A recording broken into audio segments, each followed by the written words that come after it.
Essentially what we're doing is we are talking about co-hosting a podcast together. Podcast about, essentially and mostly about criminal defense. Right? That was the idea. About being criminal defense attorneys. But, you know, as you well know, and I think as we both believe, you can't be a good criminal defense attorney and not sort of have squared away the rest of your life, right? Like, being a great trial attorney requires more than just skill in the courtroom, because the nature of standing up in front of a group of people and telling the story of the case requires that you not be a turd. I mean, I don't know how else to say it other than to say I think you probably have to have your life pretty squared away and at least be working on yourself and be authentic, just to bring the kind of authenticity necessary to tell a story. I mean, what do you think about that? I mean, I agree with that. I think that, you know, I don't know about just being limited to criminal defense in that, from that regard, you know. I think, you know, being a lawyer, period, like, I think you end up having to have that, you know. But a lot of people are able to bifurcate their own personal lives and their work life, you know.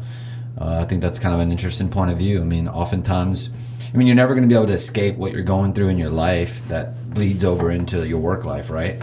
But I think it's a whole nother personality in work, being a lawyer, you know. I think it's, surprisingly enough, a lot of people are able to bifurcate that, you know.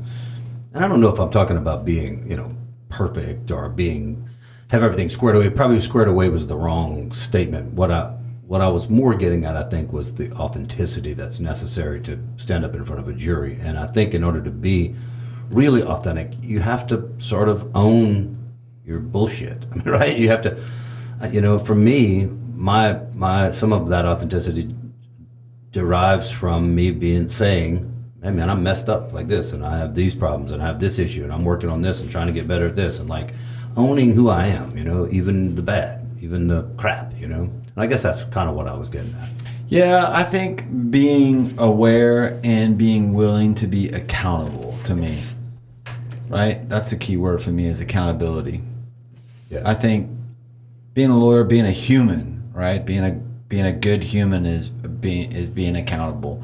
And I think that people like us, or people like me who end up in the situation where I'm at, having to constantly reevaluate and look at my own actions and look at my behavior and trying to figure out, how did I get here? Sometimes for the bad and sometimes for the good. You know, if it's for the good, try to replicate it. If it's bad, try to end it, you know. I think that's more so, you know, that's something that I always find interesting, is people talking about growth, you know. I watched this guy one time, he was talking about how, you know, everyone has these personas on Instagram or YouTube or whatever, and they talk about how great things are or what they did, success and all this stuff, and that's great. It's good to hear from that. But to me, it's more authentic to hear it from a point of view of like, this is a regular guy with the same struggles I have. That is where he's at, and this is what he's done to get there, you know? It's like, you know, knowing that, you know, you hear Goggins or you hear these people talk about waking up at 5 a.m. or 4 a.m. every single day, and this is what it is, consistency and doing this and doing that. Well, the average Joe is not like that, right? The average American's overweight. The average American, you know, sleeps late. The average American gets fired. The average American has 5 different jobs, you know? Gets fired from this job, starts this company that fails, multiple failures, you know? And so, to me, that's what's more, you know, what I find more interesting. It's almost a podcast that's average, you know, as opposed to an exceptional podcast. I'm looking to make an average podcast for average people that's averagely interesting. To make a super average podcast. We can call it the average podcast. Yeah, you know, it's like, you want to hire me as a criminal defense attorney? I will probably do a great job. Right down the middle. Right. Super average work. You know, but that's reality. I mean, I'm saying it in a funny way, but the reality is that is what's real, you know? Right. It's great to see great podcast people like Rich Roll and these guys who wrote these great books, and were able to do that with an editor and all this stuff. But I'm talking about the authentic self, you know? Sure. The authentic self of people who some days wake up and can't get out of bed till 10 a.m. because of depression, because of some breakup they went through, or some loss they had in their family, or struggling to pay bills and then have a windfall and then lose it all in gambling. Real life, you know? And I find that people who are interested in the law and people who are in the law, lawyers, are these high energetic type people, and I think they end up there's a lot of people who are like that to the extremes, you know, and I think that you'd find a lot of people who are like that in in that standpoint. And maybe we project where we are or who we are onto others and what we're interested in seeing. Maybe that's an issue, for me. But for me, that's what I relate to, and that's what I want to hear. Yeah. And no, I dig it. I mean, I really do. I dig it. I guess when I was a pretty young guy, I learned that somebody told me, some guru, who knows, along the way somewhere, that like, to the degree that you're willing to accept the good in your life, the issue is that when your universe expands, it expands in both directions. And so lots of times it comes along with some challenges, some new challenges and some new things, all of a sudden this expansive goodness is coming, and then you realize, but at the same time, I'm opening myself up to some new challenges and some new maybe issues and new problems that arise in my life that I didn't have previously, right? Because I'm thinking expansively, because I'm trying to be better, And I think that just kind of what you said about attorneys like us, trial attorneys, people that are, very alpha personalities, very confident in who we are, that sometimes it comes along with the truck comes along with some stuff, maybe some baggage, some things that are not great, I mean, I know I'm completely full of shit sometimes, so I get it, like I'm gonna get where I'm at sometimes, and I watch it and I think, oh Lord, man, am I really saying that? It really come out of my mouth. So, well, I wanted to start the conversation talking about the documentary, about the Netflix documentary that was out, and your role. And to be clear, what everyone saw on the documentary itself was not fully representative of your role in the mock trial, your role in the development of the case theory and that kind of stuff that happened in the mock trial. You and Greg were both a lot more involved, Greg being your brother, who's very barely in the documentary. And in fact, that whole thing was done in your office, right? I mean, at that time I was still renting space from you in your office, and that was in your conference room. I mean, you were a big part of letting us into your office, giving us, being generous about your space, about your time, and so I wanted to talk to you about that first, about both the experience of the mock trial and what it was like to just be involved, man. What was that like? I thought it was interesting. I thought it was good. Just to be clear, like I didn't know I was going to play the prosecutor until the day before, right? Because Ryan, the prosecutor who works for you, who's a former prosecutor, who was going to be the prosecutor, ended up getting COVID. And so the network didn't allow him to do that. And obviously he had COVID. It would have been a danger to others, and he was sick. He was down for the count and asked me to do it. I've never prosecuted before. But trying to do it in an authentic way for what's important, right? For us to get a view of what the average jury would think, and so I had to sell it in a way that was legit, and to figure out what Dana Cummings would do as a prosecutor and what she would try to present and make it real and try to win. And from that standpoint, and I think that was the most interesting part, I mean, I think everyone who watches the documentary, by far and large, most agree with the way that you see it, But I think there may be some who would see it from the prosecution's point of view, I mean, I think it's only natural. Otherwise it wouldn't be an interesting story, And so I wouldn't be, amiss to say that at times I'm thinking that same way, And although I'm a criminal defense attorney and I think in this way, there's, none of us were there, I was not there. And so it's not really a question of innocence or guilt to me in that standpoint. It's more like behind the veil, right? Behind the curtain, what really happened, what was really in his mindset, and that kind of thing. And I think that prosecutors play that role a lot. I think they go into more of justice of what really happened as opposed to the line in law. And most people don't really get that. Most people fall into this constitutionality and they understand what criminal defense attorneys speak of and they understand what prosecutors think of. But I think in the grand scheme of things, some people want to know, well, really, what was his intention, And so I think from that standpoint, I was really interested in doing it. I didn't know it was going to end up being what it is today. Right. Right. That's hard. It was hard to understand, to even imagine that it would be be what it is today. I have two friends visiting from Spain, and they were talking about it from Spain. Wow. Yeah. And so I watched part of the documentary in Spanish, and we're dubbed. And it's interesting because their Netflix is in Spain. And so it's dubbed in Spanish, and it's really interesting to see that, and it's at the time, I think it was number 10 in their country, Yeah. And so that Netflix number is going to be different in each country. And to be clear to the audience, you're a fluent Spanish speaker. So this is your second language, and it's complete fluence. So you were watching it in a language that you understand 100%. Yeah, and it's weird. It's weird to hear yourself in a different language and dubbed. Right, so it's interesting to see. So, is it kind of become something beyond? I mean, it is for you. It's going to be a machine of all of its own that's never going to be gone. It's always going to be there in history. And so that's kind of interesting. Sure. That's a neat part of it for sure. I think Anthony's story was the kind of story that, like you said earlier, you get like a particular view of it first, and then the needle sort of moves as you get more and more information. The needle kind of, and as you hear it, you kind of, maybe he's not guilty. Maybe he shouldn't be prosecuted. Well, maybe he should just go free. I mean, there's a lot of like that sort of idea of guilt, complete innocence, and then where that falls in that line. And I thought you did a fantastic job of telling the prosecution story, right? And it was important for us in the mock trial for the prosecution story to be told aggressively, clearly, efficiently. I mean, everything that you expect from a good prosecutor, and Dana Cummings is certainly a good prosecutor. And I think you did it. I mean, I think in fact the part they showed of you saying like that, there was, I actually remember it. You were like, there was nothing, and you did your hands like, there's this like your physical. You're so good at storytelling. Your physical, even storytelling, was great. And I think that was a good representation of how well you told the story. In addition to the vote, right? They show the initial vote of the jurors, and it's 5-1. I mean, it's 5 manslaughter, 1 not guilty. At that point, that's the first. I think that was the first vote they took. What was the end vote? 3 hours later, they came back unanimous, not guilty. Yeah.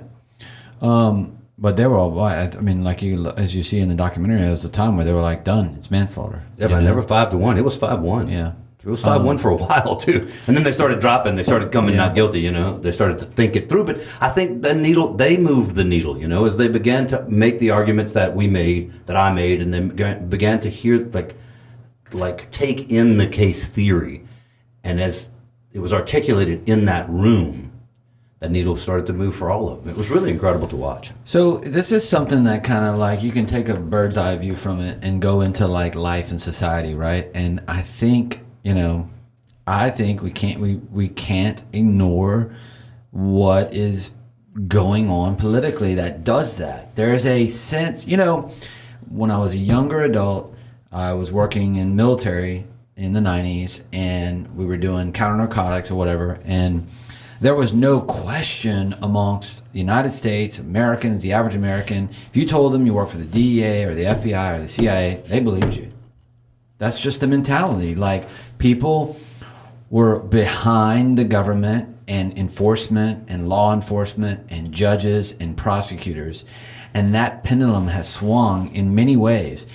And it's weird, isn't it? It swung. It's weird. It swung amongst conservatives, which is the most interesting part about it. So strange. And so these are the people we have so much difficulty with in criminal trials, to be clear, because they are so on the side of law enforcement and so on the side of so the prosecutor. Mistrusting at and the all of a same sudden time. now.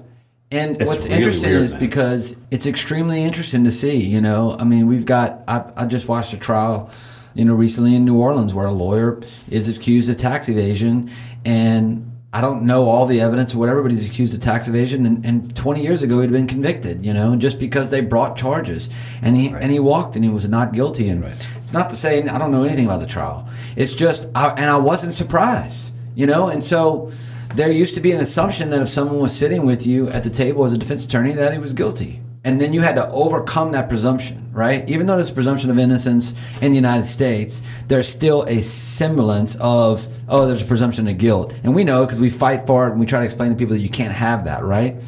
But what's interesting, and I won't say it's all Trump, but I'd say it's a large part. It's large in part this mistrust of the government and this spin and the way that networks are done and TV is done and reality TV and news networks. And it really falls, I don't know if we've discussed this before, but I think it goes all the way back, and the start of it is the O.J. Simpson trial. Oh, that's interesting. I really do. I've always said this, and I don't know if I've told you this theory, but I think... Like they broke the veil, right? Yeah, we want to change 24-hour news, okay? Before, on the chase, I remember being in the military. I was in the day room. It was 94-ish, probably 93, 94. And I was in the day room, and I was actually walking from my room, and I heard some people yelling, and I walked, and someone said, "Oh my God, Juice ran." And I said, what? Okay, I'm not a football fan, so I don't know what they're saying. And the guy said, dude, Juice ran. I'm like, Still don't know. Still don't know what you're saying. Still not tracking. So then he translates it into idiot speech, right? He says, O.J. Simpson is running from the police, you know? And I said, oh, and it was on television. I remember, right? The low speed chase through LA. Right. So I didn't experience the moon, right? So I didn't see that live coverage like that. And this was, to me, you know, I didn't experience the release of the hostages, right, in Iran. So that was another live coverage. Or when Reagan got shot. Or when Reagan got shot. I don't remember that, right? This is the one that I remember, you know. The nationwide attention. Yeah, like all of us watching this. And I saw a shift in news from that point on. You know, I saw this like shift in news. And then the word is sensationalism. The sensationalism of that trial. If you remember, previously we didn't have that, you know? And I was planning on going to law school. That was where I was going. And it was like the sensationalism of that trial and the sensationalism of the criminal defense attorneys. I was about to say, you think that's found its way into the courtroom? I think that is where the pendulum began to swing from mistrust of the police and law enforcement. Because prior to that, and Rodney King, prior to those two events, there was a semblance, there was a belief amongst the average Joe that law enforcement were 100% correct. Now, does it have to be mistrust, though? Can it just be the reasonable understanding that law enforcement officers and people are just human beings as well, and capable of mistakes and errors? I mean, I'm not saying that most of them are not fair and partial in doing all those things. No, it doesn't have to be mistrust. It can just be the proper framing of, the proper consideration of. I think it's flipped all the way. I think the needle's really gone all the way. I think, and surprisingly, from those who you would least expect it. You know, that's interesting. I think what's funny is that what I mean, I'm going to get crucified for this, but I think that most people who think that liberals would say that is the exact opposite. I think liberals are starting to become people who are saying, well, wait, the police are here to do things fairly. And the conservatives are the ones that are saying, no, they're not. You know, Well, let's be clear. I think that generally political parties or political factions say whatever serves them in the moment. And so in the moment, that's probably what serves them. I'm not sure that I don't buy that a lot of these people have any real authentic belief in what they're talking about. It's just, well, what serves me, and I'm going to say what fits my mold or my argument at the moment. But that's what, you see, but these people are fit into that mold, and that's what they're listening to, and that's the information they're getting, and that's what they're buying into, you know? Yeah. I was asking the two Spaniards that are visiting, right? We were talking about whatever, and they said, how do you feel about January 6th? You know, what is that? What did you feel when you saw that on television? I thought we were talking about a jury trial here. I don't know what we are, but we're getting somewhere, right? And what they asked me is like, how did you feel about that? And they're like, you know, for us in Spain, it was like, we never ever thought we'd see something like that on television, you know? And they got inside the Capitol, and I talked about how, you know, I thought that for Americans, for the security and for people who were in charge at the time, they're just thinking, hey, man, let's just chill. Let's just, if they're breaking in, just let them in. Like, let's just chill with it. They clearly were not saying, let's stop this by force. That's right. They were like, if we do that, it's going to escalate. They were trying to see the fourth order going, all right, these people are just going to run amok. Let's let that happen. It'll simmer down, and then everything will be chill. Safe the employees and the Congress people, but let's make safe the protest. Let's also not be violently aggressive against the people coming in. And we do have a history of being violent, right? Kent State in 70 or 71, we have that. Like, we lost 7 children. I mean, we have a lot of those things. In the end, it may have been a really good thing that the National Guard wasn't there. That kind of thing, right? It may have been really good that there wasn't hundreds and hundreds of police officers. You have the march in Selma. Maybe it'd have still been chill. Maybe the crowd wouldn't have been as aggressive because they saw the show of force, but it could have gotten really, really ugly. And a lot more people could have died and could have been injured. Yeah. More than there were already. All I'm saying is all of that, you know, I mark a turn of events at O.J. Simpson and watching the issues with Rodney King as this, I would say, mistrust, you know, this doubt, this huge doubt. And so I agree with you. Okay? I've often talked to juries about that, and they say, on the not guilties I get, they say, yes, I noticed you said that, you know. I noticed. Why didn't they do that? You know, and that's not necessarily something that was done before. I don't believe, you know. You see, and I've experienced it to me, there is this prevailing feeling, right? And so you can get some strange bedfellows, and you can walk into the courtroom as a criminal defense attorney and have conservatives, real conservatives, on your side in doubting the law enforcement. I've seen it. It's something. It's really quite something. And you get, in the end of the day, what is the benefit of the doubt, which is how it's supposed to work, right? I mean, that's how we're supposed to get the benefit of the doubt. Our clients are supposed to get the benefit of the doubt, and oftentimes they don't. What they get is they walk in and prove to me you're innocent. And look, we as experienced trial attorneys know that that's part of our job, is to tell a story of innocence. And if you're a criminal defense trial attorney, you're walking into a courtroom without a story of innocence, then you're not. I mean, you're missing the boat in terms of representing your client. But I agree that we're getting some of those people. But I also think there's a distinct difference from talking to those people on the street about their overall political feelings, and then walking in that courtroom and looking at that human being at the table. And when it's intimate like that, I think people default back to, well, I'm going to believe the police officer on the stand. And look, maybe I'm just cynical, and maybe it's difficult because I've been in a lot of difficult trials. It is so hard to just even question an officer in a way. I don't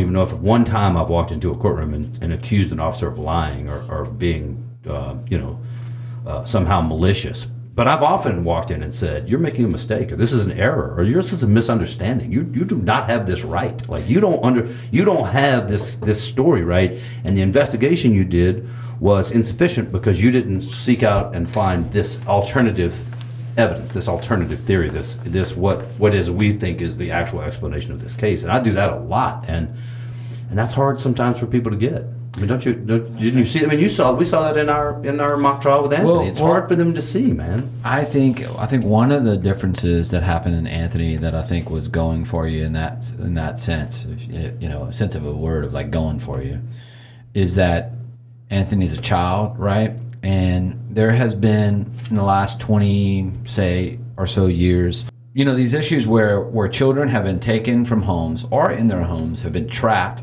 and kept for 10 years, right, under ball and chain. And especially with documentaries, that information came out. It's kind of a perfect storm in that sense. If bad choice of words. People were willing to listen. Yeah, because they're like, this is one of those stories. Yeah. Oh, wow, we're actually experiencing one of those stories, And so if you read like the comments and the plethora of emails you got, or even some that I've received, I don't know how, but stuff that people have sent me information and said, oh, thank God you were there, the voice for this kid and all this stuff. Because what's interesting is, if you flip that on another case that you're doing, right? That's right. And they are like, I can't believe you're doing this. Right. This is the same person who just wrote you an email and said, and so it's a story that they want to buy in. And so it's interesting that you talk about how the jury may say something on the street and then they have a different response when it's intimately with this person. I think, again, it's sensationalism, And so it's like live by the sword, die by the sword, right? You can be the same guy doing the same exact act in two different ways, and then with the same audience will respond completely two different ways based on the background or the story. That's right. And so I think that's interesting, and I think it's difficult to carry that weight as a lawyer. I mean, man, I've had so many times that it's been difficult to carry. And well, it's one of the things that we did in that theory development sort of process that we did, where we undertook a sort of a cause or a sort of process of how do we develop this story that makes sense, that people can attach to. How do we get to the bones of this theory of innocence, this theory of our case, what we think occurred and why? And how do we get to the bones of that so that people can connect in a way that's meaningful, right? At some level where the jurors can listen and, it's not being told to them, right? Because the truth of telling someone, right?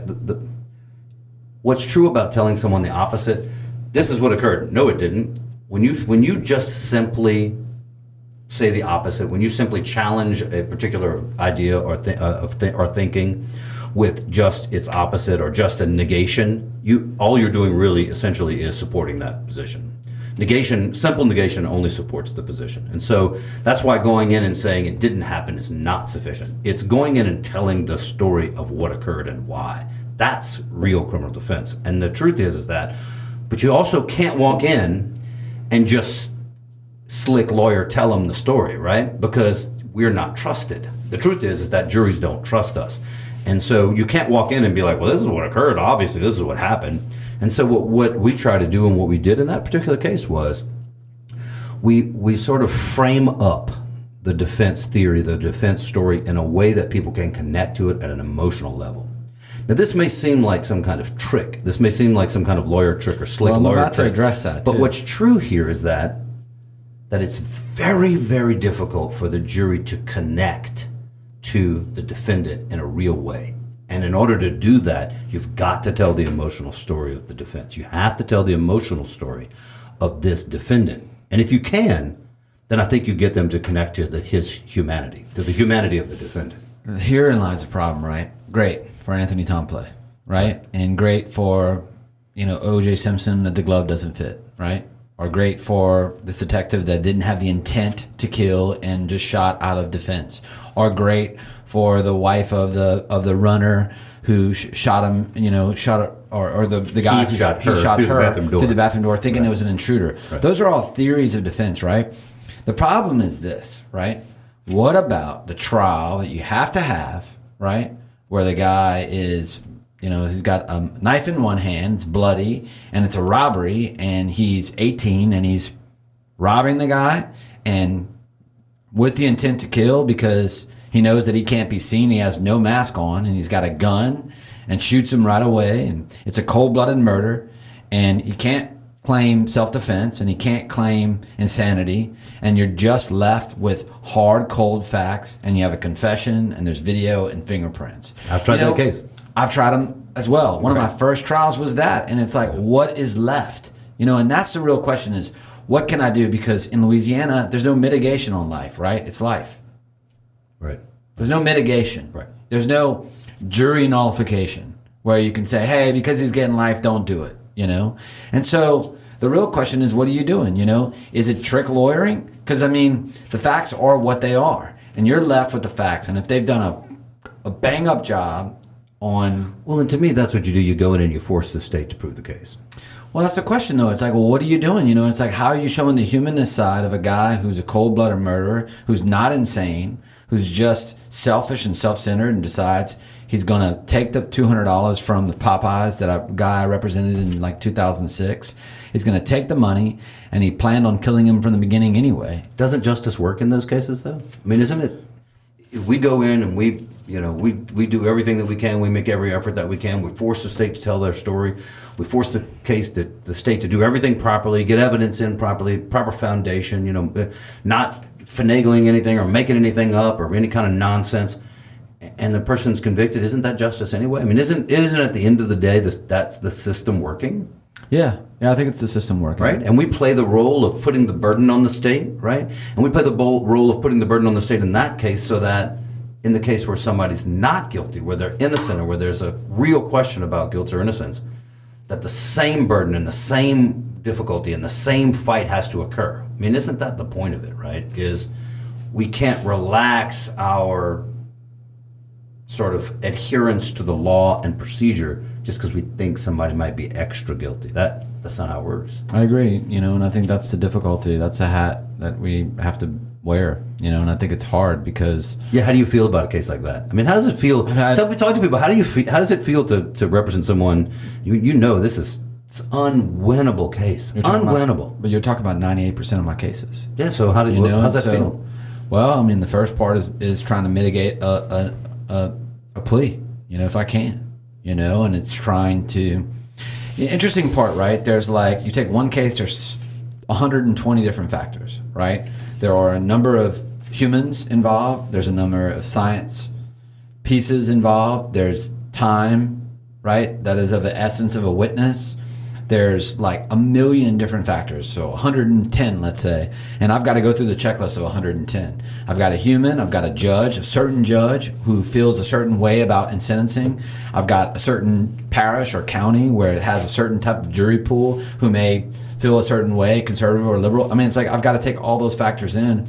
And so really 2% in a case like that is dealing with a trial. You know, the 98% is everything else. And so it's interesting because I think that's the part that most people don't see. And then they're like, I can't believe this case pled.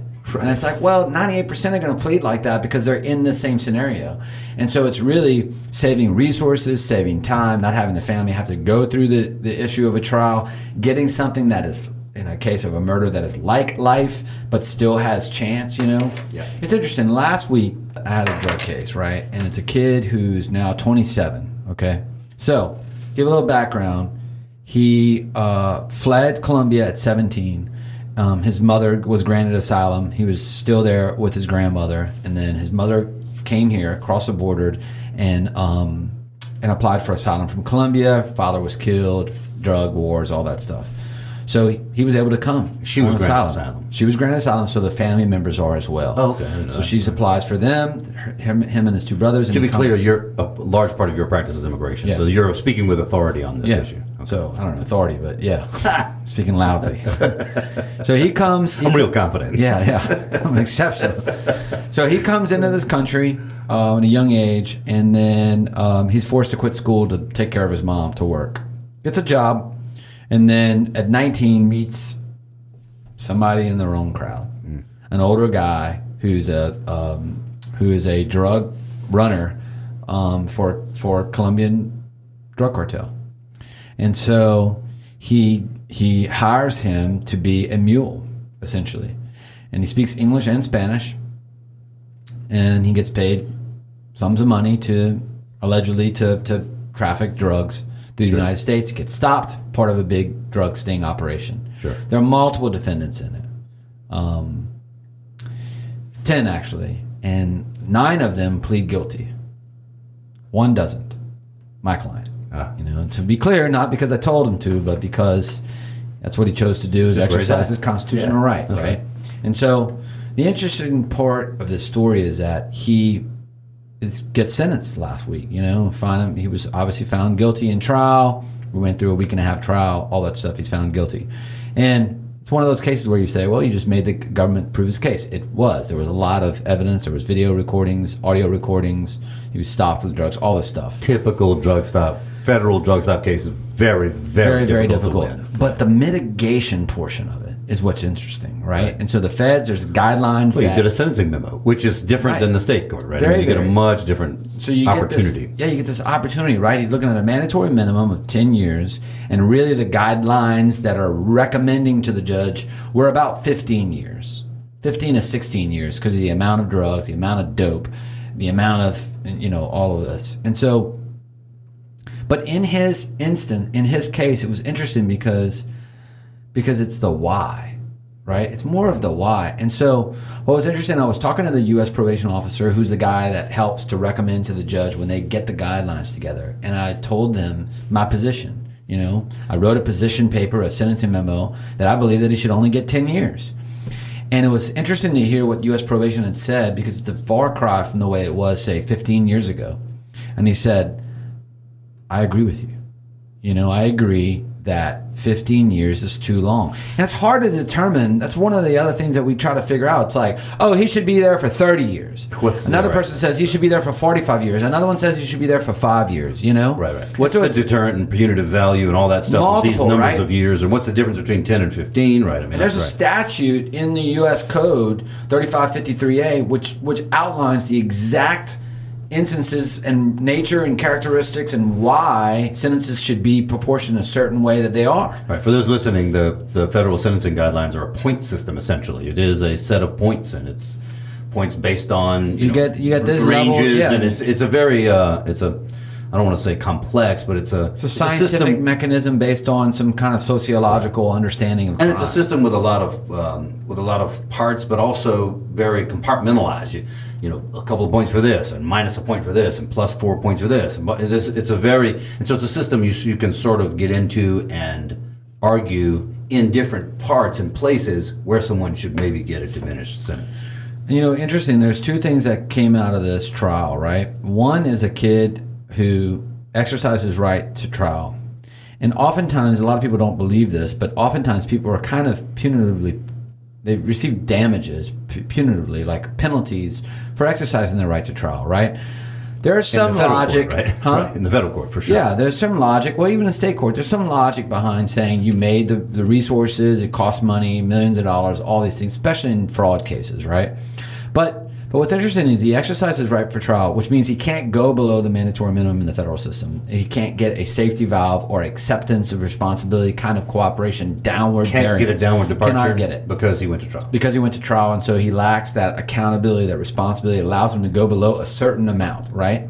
That was one issue, right? But the other And it's issue, the mandatory minimum you can't go below. you can't go below the mandatory minimum. But what's interesting, look, is his guideline range is 15, and we went down to 10, and the judge agreed.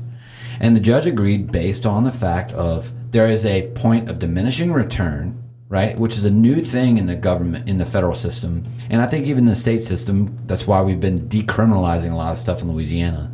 There's this point of diminishing return, which is number one. And then number two is a point of sentences are just harsh, you know? And so there is what's interesting is, because I was told the U.S. probation officer is like, I think in 40 years, they're going to look at us as like a ridiculous criminal system that we put people in jail for so long for drugs. And it's difficult because I have a friend who lost his daughter. What drug was it?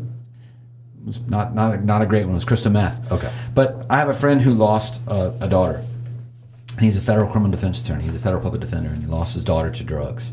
And he won't do a drug case anymore. And that's fine. I respect that, right, on principle. Sure. And I understand people have other issues, crimes that have happened to family You know, I don't do a members. lot of drug cases. Yeah, you know. We've talked about this. So some people just don't like to do it, you know. And the reality is that it's interesting is that, like, but there's this belief, there's been this shift in overcriminalization and Do you think that has something to do with what we were talking about earlier about people distrusting of law enforcement because it feels like we're over-criminalizing, we're over-incarcerating, we're over-punishing? no, I think it's Is that part and parcel of that sort of idea that's tipping? No, I tipping think that it's direction? because of the opioid crisis. I think Oh, it's wow. because of the reality of everyone being affected by drug addicts. And I think that more and more, everyone from the biggest U.S. senators to the president, right, the current president, Right. to the Has to a family member, has a somebody family they member, someone know that knows, that struggled. right? And so then they see this and they're like, oh, this is real. You know, it's hard for people to relate to a bank robber. It's just not easy, right? If you don't rob banks or steal, Right. it's like I don't relate to you, bud. Right. You know, and so I think people are okay giving harsh penalties to people they can't relate to. Right. But I think it's harder for them to put someone away for so long, and they've also seen it doesn't work. It's not a solution, right? And so it's not like we have this country that's an island that we could just ship people off to like they did in England, you know? I think people see that it's costing resources and money. Yeah, we're not Australia. Right. You know, there's resources and money in these prisons and that it's not working, you know? And then if you get a guy like, that war on drugs has not been successful. no, and you got a guy like that who goes away for 16 years, and what happens? And it was interesting because the U.S. probation officer said these exact words. He becomes institutionalized, and there's really no hope. You know, he goes in at night when he got arrested, which was 21. He's been in. He's 27 now. It took a while for the trial. He's 27 now, and he's got a couple more years. But the reality is, if he'd done 15, he'd have to do another 9. So he wouldn't be out till he's 35. He spent his entire young adult life in prison. What is he going to do? You know, are there exceptions when they come out? Of course. But a lot of them are institutionalized. Some of the guys I saw that have gotten off life and come back and got on parole were literally in jail in the next 2 months. Yeah, I've seen that. Because that's all they know. That's all, you know. And so there's that factor that we have. They don't even know how to survive outside of that system. So mitigation, I think, is the one thing that we can do when it comes to crimes that are not LWOPs, right? Life without parole is mitigation. Yeah. You know? So that's the rule you see in a case where it's ultra difficult, ultra obvious. I mean, I've tried the video case, right? I've tried a case where a murder was on video. I mean, I've tried those cases. They're almost unwinnable. I mean, they're just, you know, it's almost an exercise in futility. But at the same token, it's a meaningful exercise. It's not futile. Even though it's futile in terms of the outcome, it's not unmeaningful in the Constitution to put the burden on the state and to make them, you know, get the video in the right way, lay the proper foundation, get the person to come and talk about it. I mean, like those kinds of things, like, you know, make sure the use of evidence happens in a way that's consistent with the procedural requirements of doing so. And those kind of things I think are important. I mean, it's what we do. Shit, it's what I do every day. You know, I mean, it's the fight we make way before we get to trial, we make, evidentiary fights. And is this piece going to get in? Is this going to get in? Is this going to be used? Is that going to be used? And not because it's some lawyer trick to keep it out, but because, and this is always the question, is it reliable? Is it a reliable piece of evidence? And reliability is a central question on whether or not something should be offered against you, because if it's not relevant or reliable, or either or both, then it shouldn't be used against you. It shouldn't be offered against you. In the same way that previous behavior shouldn't be offered against you to prove behavior on a particular occasion, right? One of the big the big questions that people have in procedure about 404B, previous acts evidence, not to show that you acted in conformity therewith on a particular occasion. I think that's the one that surprises most people when you talk to them about criminal defense, and you tell them terrible. You tell them you can't use previous acts unless it's a very specific set of circumstances, because you can't show that someone has a bad propensity, or someone has a bad character, and that's why they've committed this crime. Because what we believe is that people should be committed of crimes that we can prove they committed on a particular occasion. For the most part. But I think that we've expanded, especially in the federal system. It's like that's what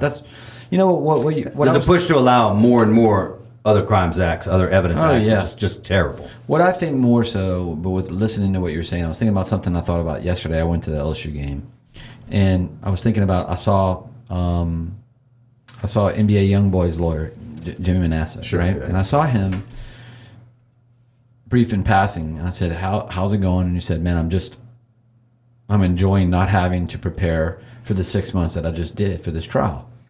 And I walked off. We've talked, said niceties or whatever, and I left.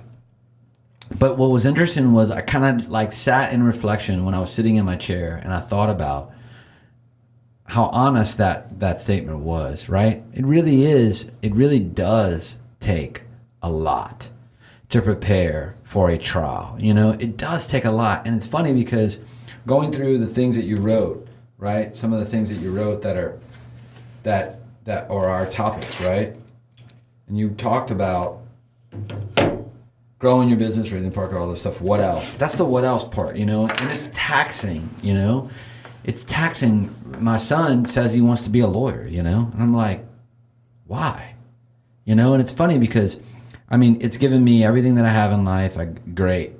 But man, what have I traded for it? And it's probably not the topic you want to hear on a podcast, but it's interesting. What have I traded for it? For me. Yeah. You know what my response to that is? Yeah. Come on, let's go. I love it. I know, but completely in love with being a lawyer. I know, and that's interesting. And it's not that I'm not. And my father, he passed away, and he was a lawyer, but he said, my two brothers won't like this, but he always said, I think you're going to be the best lawyer, of our family. Ruh-roh. Better than me. Huh? Ruh-roh. Two of David's brothers are lawyers. Yeah. But he would just used to say, I think you're going to be the greatest lawyer that we have in our family, just because of but to me, it's like that same, there's like a saying with the mighty fall or whatever, like that same issue that has driven me to be a great lawyer or a good lawyer or whatever, the proper way to say that is humbly, is what also has destroyed me as a human and wants me not to be a lawyer. And so that's what I wrestle with, So it's not good for business to have that attitude, but in reality, it is very, very taxing. And I don't know if I'm going to be there, Yeah. I don't. If I had to guess, and it's not the same as other lawyers who get out of law school and they're like, oh, we know those people. It's 95% of people I see that graduate law school and they're like, oh God, I would never want to be a trial lawyer. I never want to be a litigator. I never want to do this. I hate this. Why? They're not real lawyers. They're people who went to law school. They're not. Now you're going to get in trouble again. No, they're not. Those people who don't want to be lawyers is what I'm talking about. Right. They would rather be a contractor or something like else. I'm not saying they're not real lawyers. I'm saying they don't want to be litigators. That's the only type of law that I know. And for me, having done it, which I've done it, and I've done it for 18 years. Right.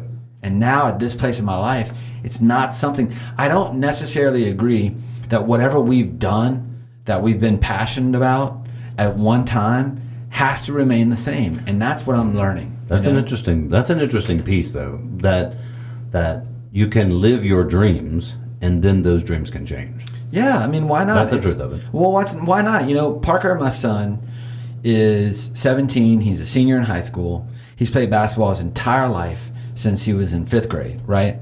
AAU, regular school, regular league, area league, YMCA, and we're talking year round, average 4 to 5 practices every single day for, what is that, 10 years?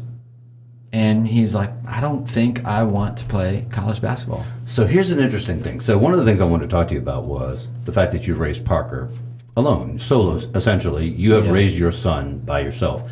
At the same time, with significant others in your life, but not his mother in his life in a huge way, right? Not 98% of the time he's living with you. Yeah. Is that accurate? Is that an accurate statement, you think? Yes. And despite that, built a massively successful law firm. Well, his terms are just... Hush up. You do very, very well. You're successful by any measure in your law firm, professionally for sure. Personally, successful. You in fitness. You take care of yourself. You're not out there. You don't drink. You're not out there doing dumb shit, at least as much as you can. And yet, you did what I think is one of the more difficult things we do in life, which is raise a good and decent kid. But it's interesting to me that you just told me this, because I didn't know you didn't want to play basketball in college. I mean, talk to me about raising Parker. What's that been like? What was that like to do that and balance that with your life?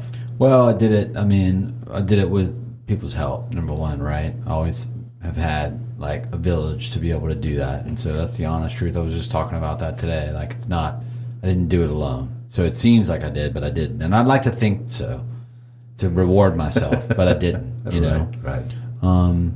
And in some ways it was selfishly easier to not have to like share that responsibility with someone and clear it, and it's selfish, but in those ways, like, I don't have to clear it with anybody, and it's my decision, So, I mean, it's been the greatest gift of my life, so it's made me who I am, and in some ways it's given me a reason to wake up. In many ways, it's given me a reason to wake up in the morning, and so there's that, the business side of that is something that's beyond me. Like, there was a time where I would like to think that I created it, right? I don't think that's the way it works. The business? I mean, it just happened now, man. See, coming from your perspective, I watched you. I was in the office with you. I saw you every day. That's coming from your perspective, but it's more like the way that an artist traces the idea. I never understood that. Even right? if the pieces you put in place were a part of that, and of course, anybody that works with us and for us, we owe them an incredible debt of gratitude. But you did that. I watched you do this. Let me explain this, right? So I think that we look at a great. Boy, this is gonna be a debate, right? We look at somebody like Picasso, or we look at someone who can do like an exceptional scene, right? I like those kind of artists, right? Not just a abstract, but someone who can do the ocean, right? Okay. And so they draw it out and they paint it, and it looks like amazing.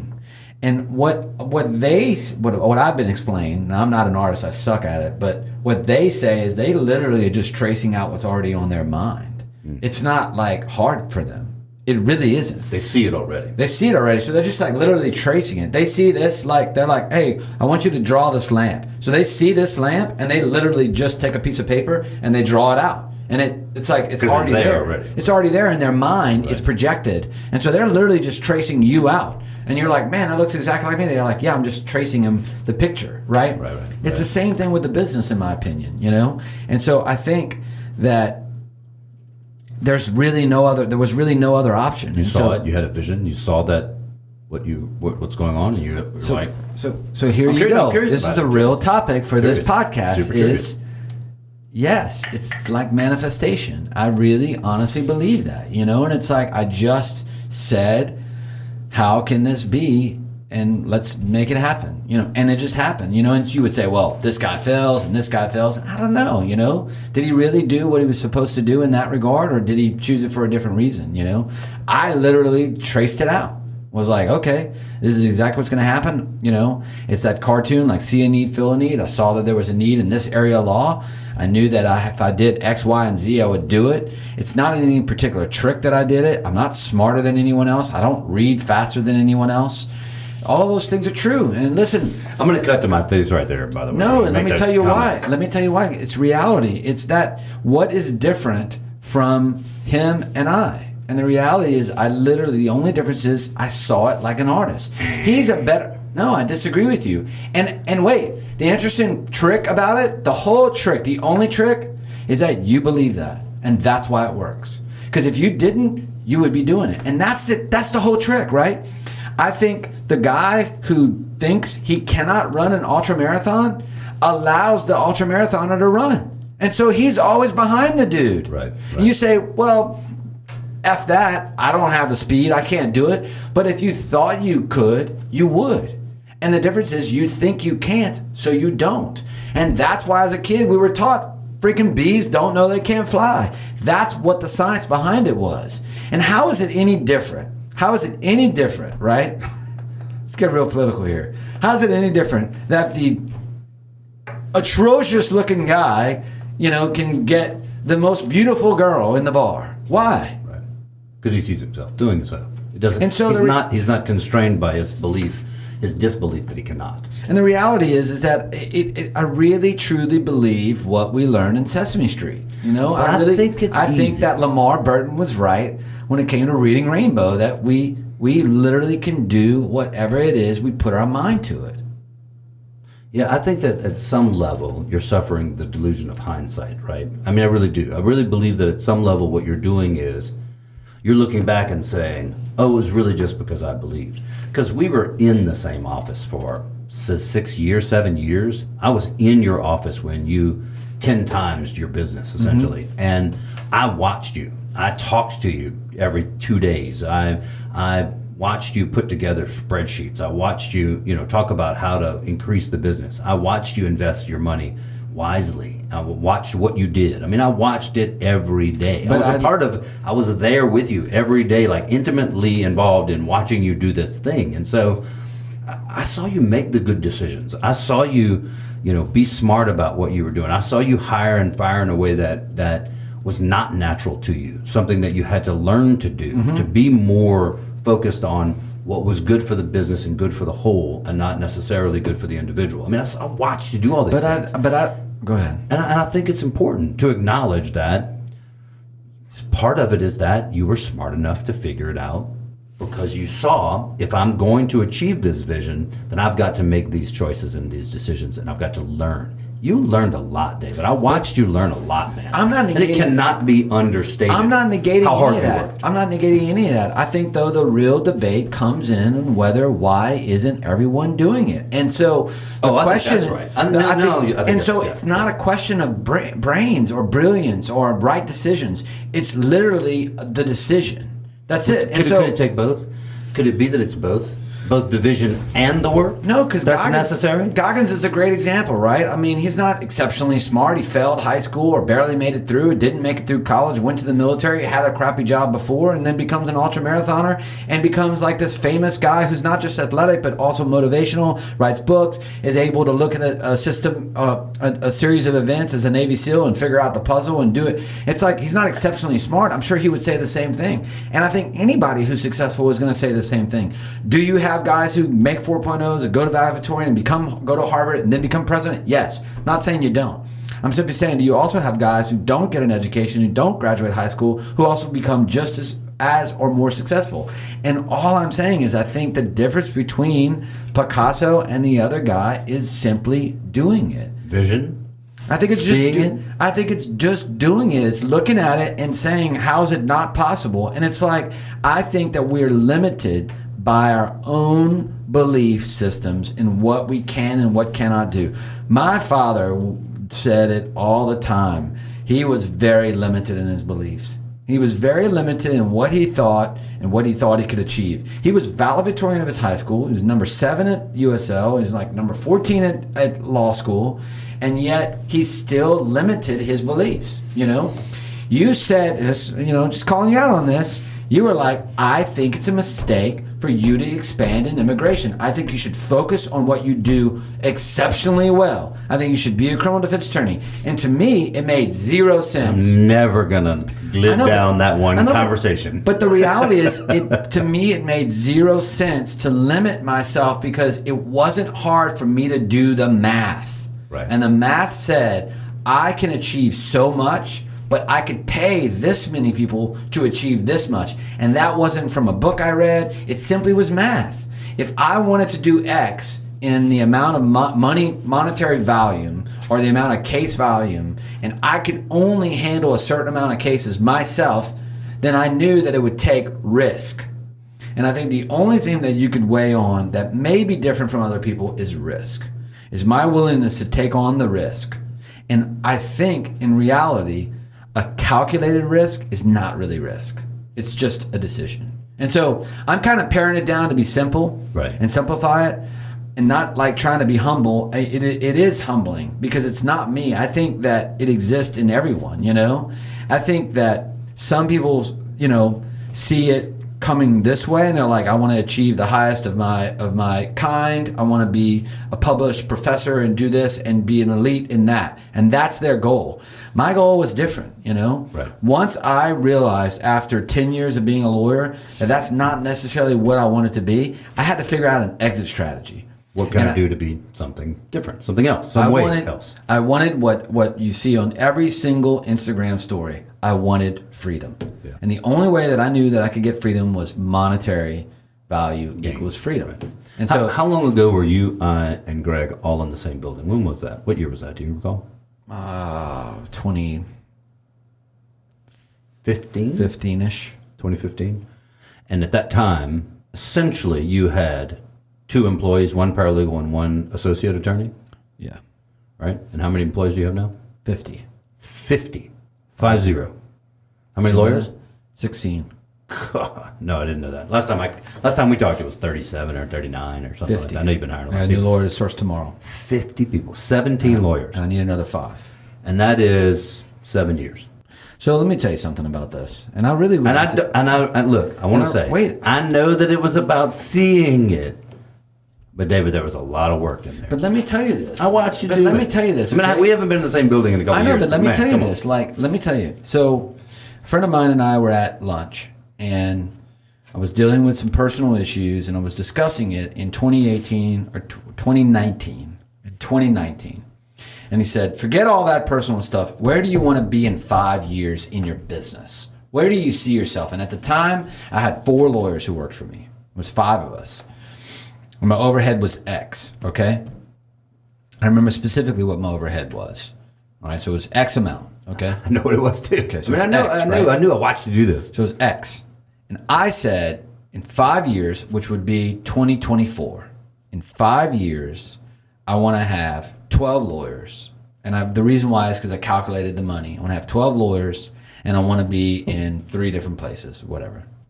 And so last year, we were sitting at lunch at the same place, and I was talking about my personal life. And again, he said, "Can I show you something from 3 years ago?" And I said, "Sure." And he pulled it out. And he said, "Tell me in 5 years this." And he said, "You know that you've achieved that now in 2021, 2 years, and you said it in 5.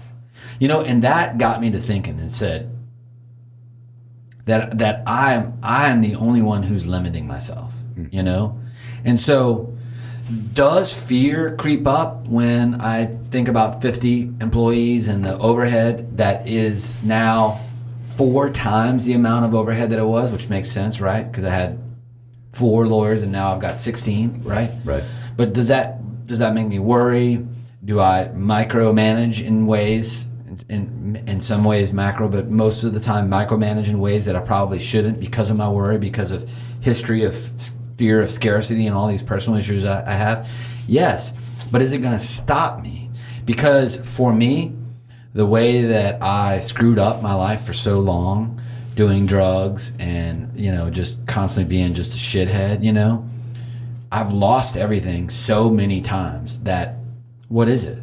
All right. You know? So I risk everything and I lose it all, then what? I'm still me. I'm still a lawyer, or I still can go sell cars or do something else, you know? Well, like I say all the time, give an ass whipping, take an ass whipping, whatever. You know, and the Who reality gives a is, shit? Let's just get in the fight. but the reality is, I think that that's the only way. And it's like, it's no limit, you know? And I think it's also to be able to look back, like you said, hindsight, but I'd be able to look back constantly.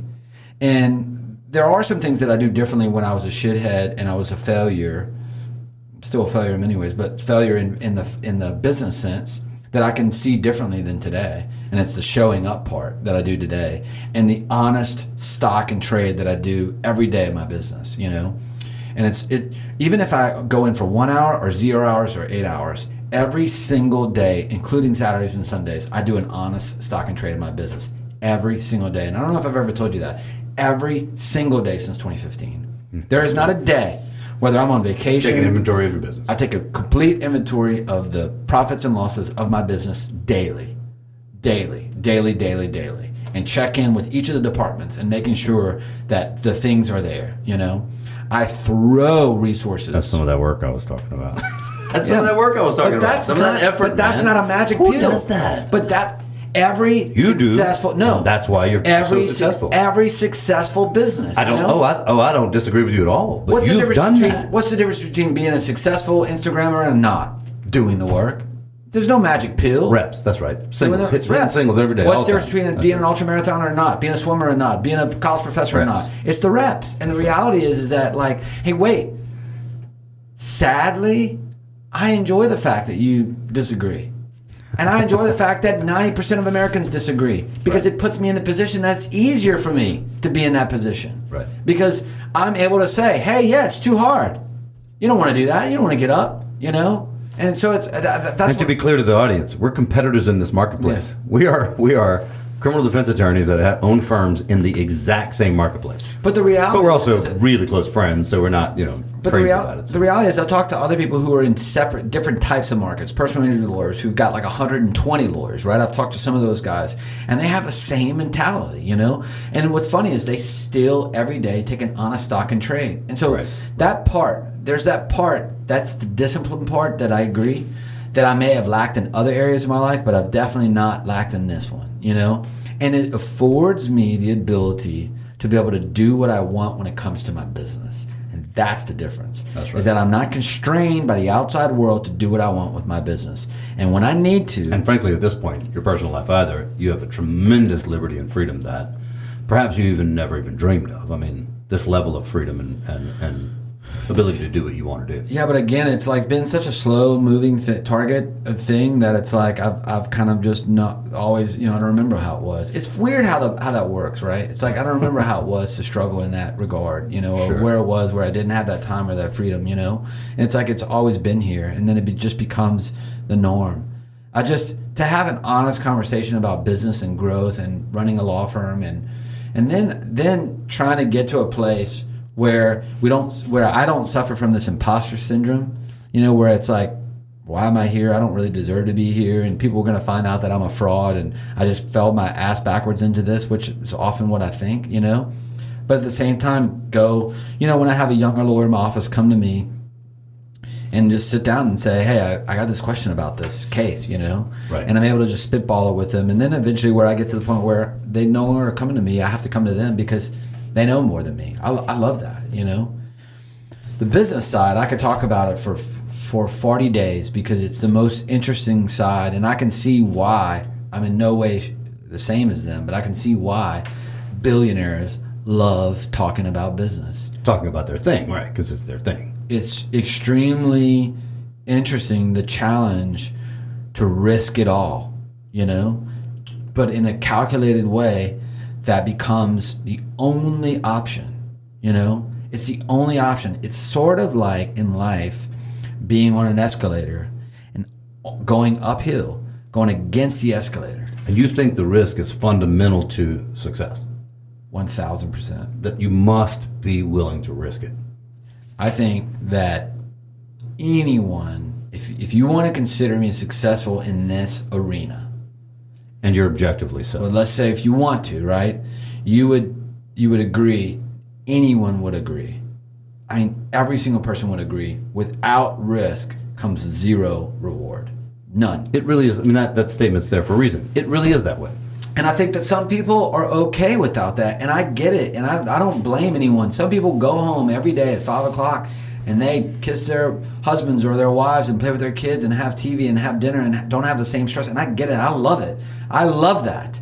It's great because it helps me to build what I'm building, but I also admire that. But my brain doesn't work that way. It just doesn't. Right.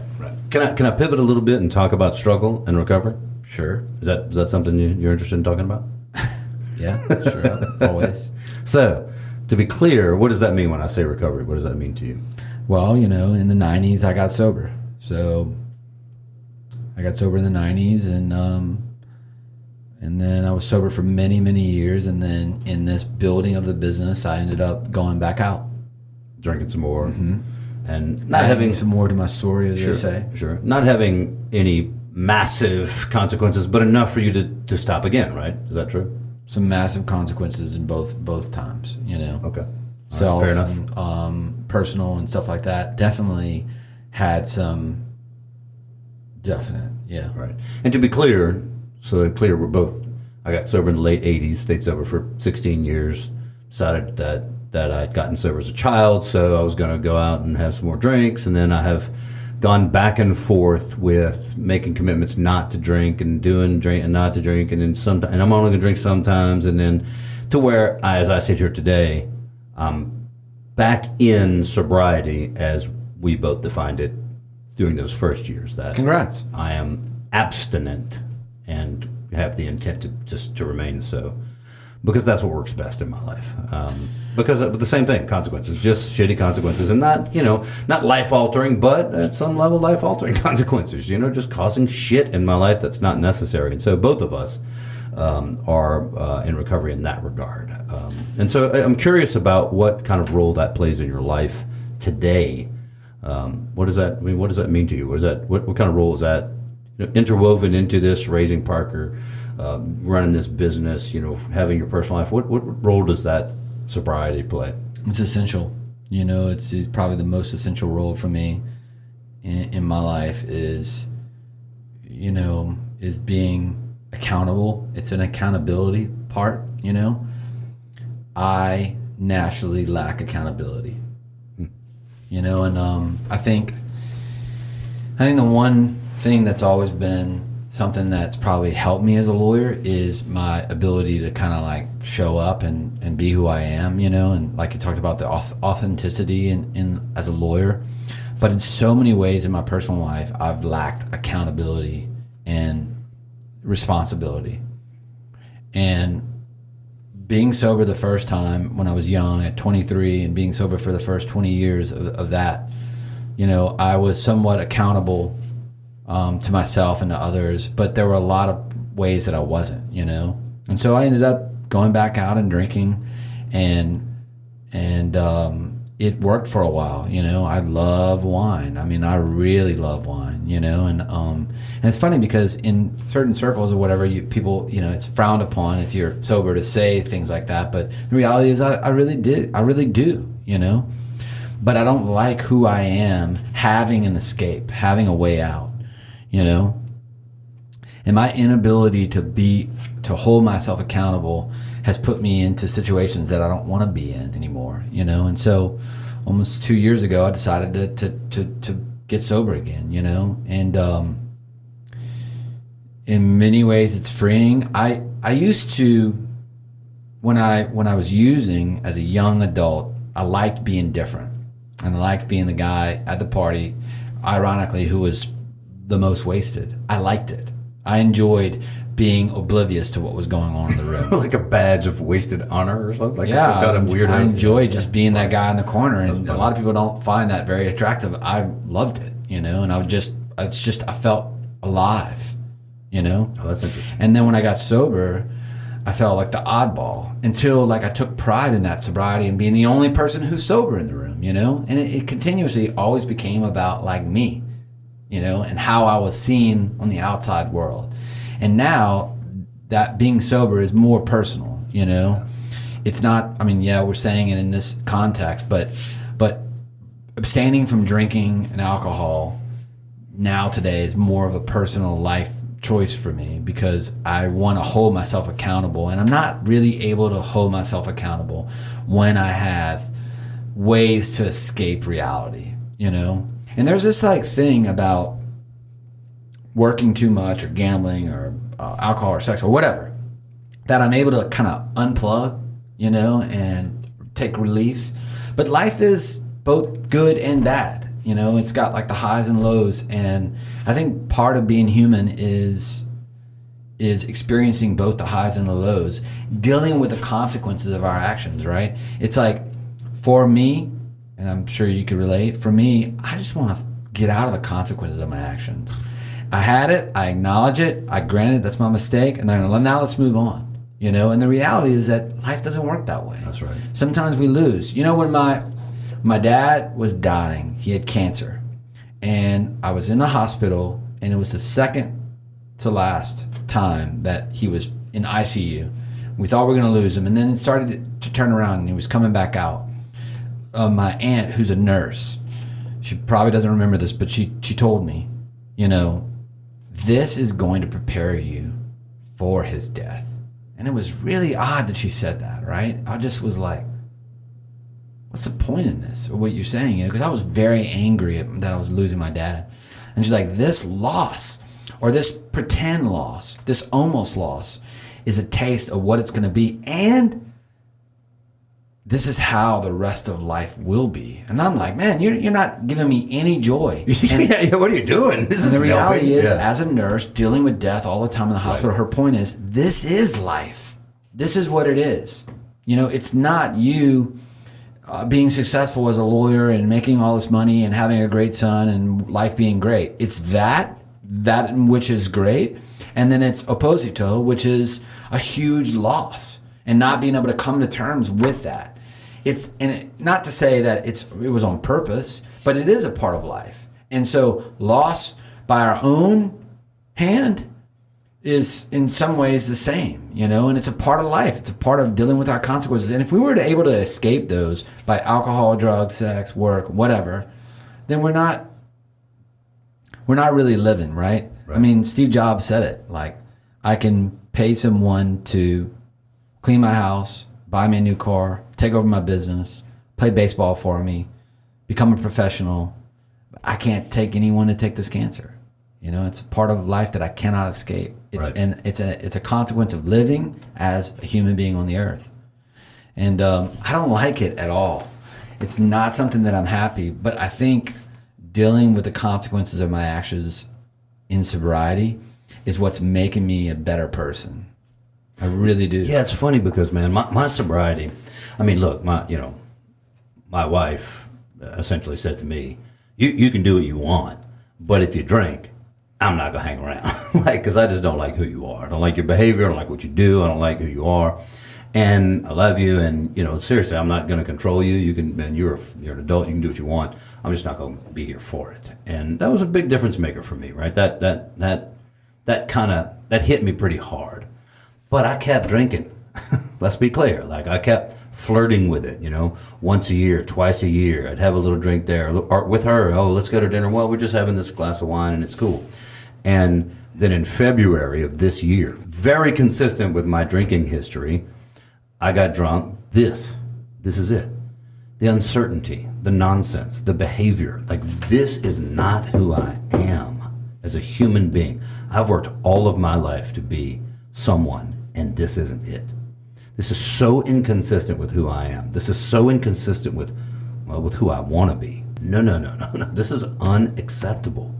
How am I going to explain this to this woman who I'm doing my best to care for and honor and love and to be cognizant of her needs and her desires? How am I taking care of her by this behavior's pure nuts, man? And so I went home that day and we spoke again, and she said, what I realized, and we've actually spoken about recently. She's like, I guess a smart person would have just left you. Would have just said, okay, that's enough, man. I'm gone, you know.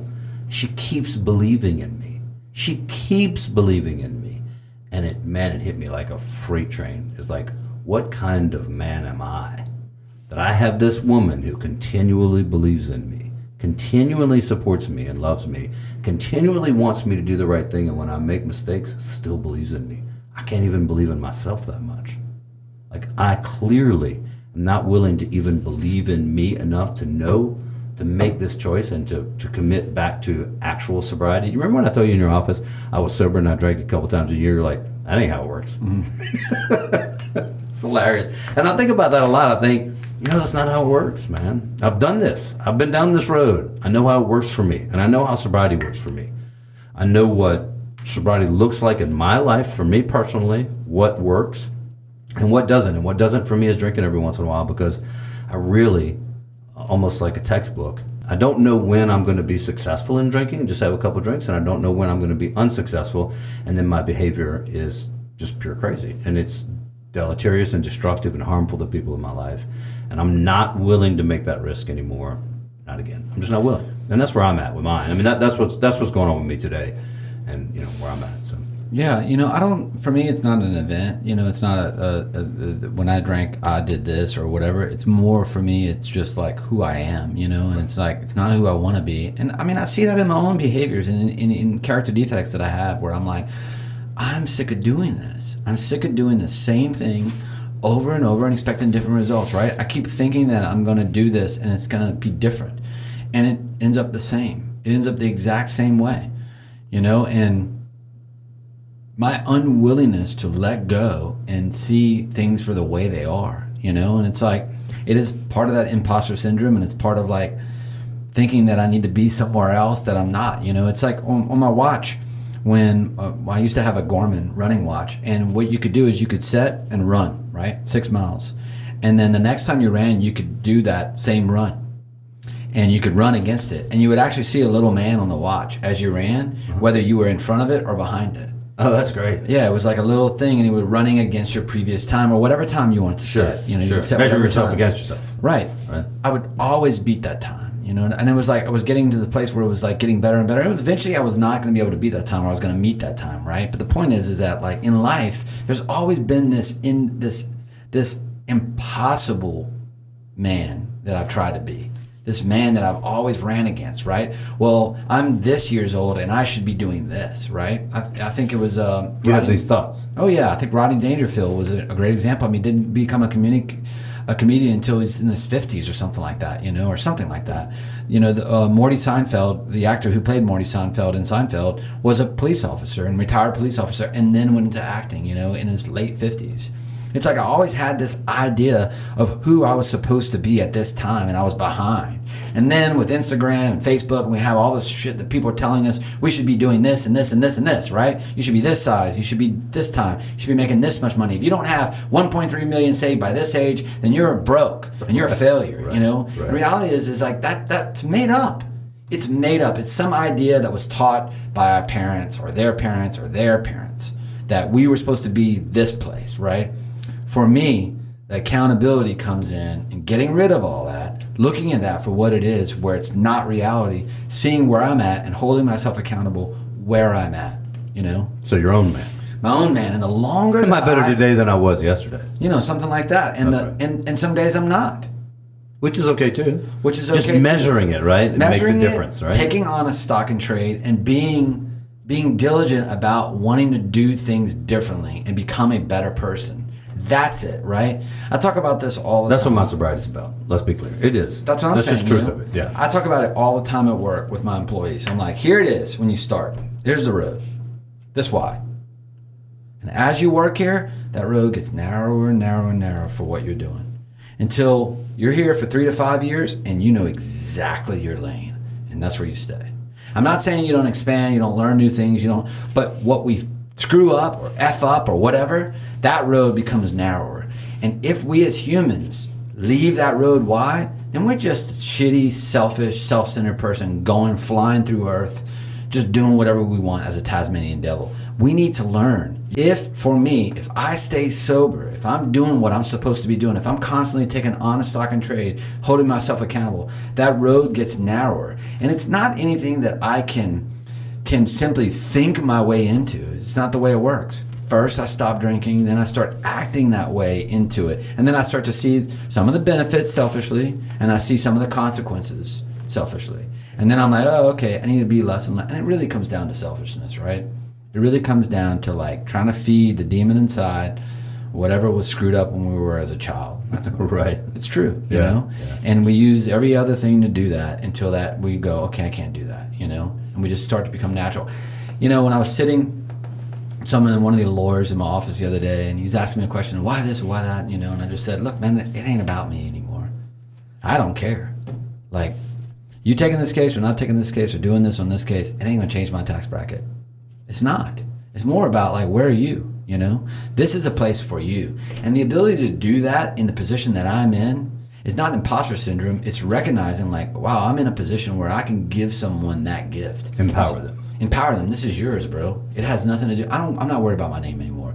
You know, I had a lawyer a while ago who reacted in a case a certain way in court, and it was this big fiasco, and the judge called me and all this stuff. It's big drama. Right. And the reality is I told him the same thing I told you. I'm like, man, look, like I will show them the way, and I'll be as best mentor as I can, you know? Yeah, you swooped in and took care of the client, to be clear. Oh, 100%. But I'm saying like... But from the lawyer, from the management of the lawyer It wasn't an issue with the client, actually. There was no issue with the client. Oh, it was just the lawyer in court? No, it's just professionalism between two lawyers, yeah, you know? Sure. And so...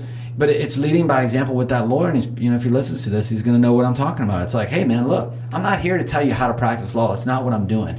But I am here as a mentor to kind of save you some of the problems that I did, you know, and say, look, here's another way. You know, here's another way to handle this case and do this thing. It's not the monetary value. It's more about who you are. Because when you become a lawyer, you don't stop being human, you know. And so...